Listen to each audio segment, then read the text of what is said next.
Madrid Spain का कहना है कि उन्हें कोविड-19 रोगियों के इलाज के लिए हाइड्रोक्लोरोक्विन के इस्तेमाल को रोक देने का कोई कारण नहीं दिखता है। भले ही यूरोपियन सरकार ने बुधवार को इस मलेरिया रोगी दवा के इस्तेमाल पर रोक लगा दी हो।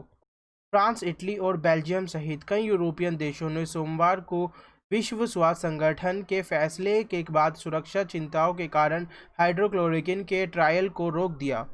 ब्रिटेन के एक नियामक ने बुधवार को कहा कि एक अन्य ट्रायल के शुरू होने के एक सप्ताह के अंदर अंदर इसे रोक दिया गया है।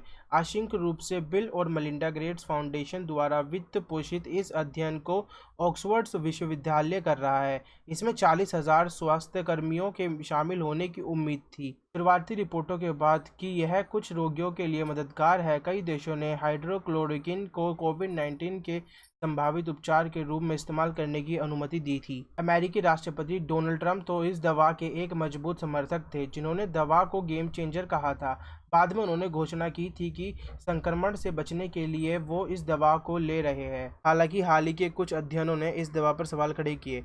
British medical journal the Lancet ने कहा कि जिन कोरोना वायरस रोगियों को हाइड्रोक्लोरोक्विन दी जा रही है, उनकी मौत होने का खतरा ज़्यादा है और उन्हें दिल की धड़कन खतरनाक रूप से अनियमित हो सकती है।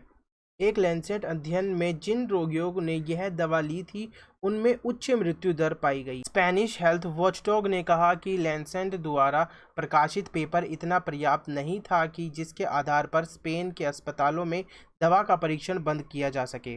इसके विपरीत बुधवार को फ्रांस के स्वास्थ्य मंत्रालय ने लगभग 2 महीने पहले दिए गए आदेश को रद्द कर दिया था, जिसके तहत अस्पताल के डॉक्टर विशेष परिस्थितियों में कोविड-19 के रोगियों को हाइड्रोक्लोरोक्विन दे सकते थे। फ्रांस और इटली में दवा एजेंसी ने कहा कि क्लिनिकल ट्रायल के अलावा यह दवा कहीं और इस्तेमाल नहीं की जानी चाहिए। बेल्जियम के नियामक ने कहा कि दवा का मूल्यांकन करने के उद्देश्य किए जा रहे हैं। ट्रायल में भी सभी संभावित जोखिमों को ध्यान में रखा जाना चाहिए। जर्मन द लैंसेट की स्टडी और डब्ल्यूएचओ के फैसले पर विचार तो कर रहा है, लेकिन हाइड्रोक्लोरोक्विन पर उसने अभी कोई निर्णय नहीं लिया है। अमेरिका के फूड एंड ड्रग विभाग ने डॉक्टरों को कोविड-19 मरीजों पर आपातकालीन स्थिति में हाइड्रोक्लोरोक्विन के उपयोग को अनुमति दी है, लेकिन उन्होंने इससे इलाज करने की मंजूरी नहीं दी है।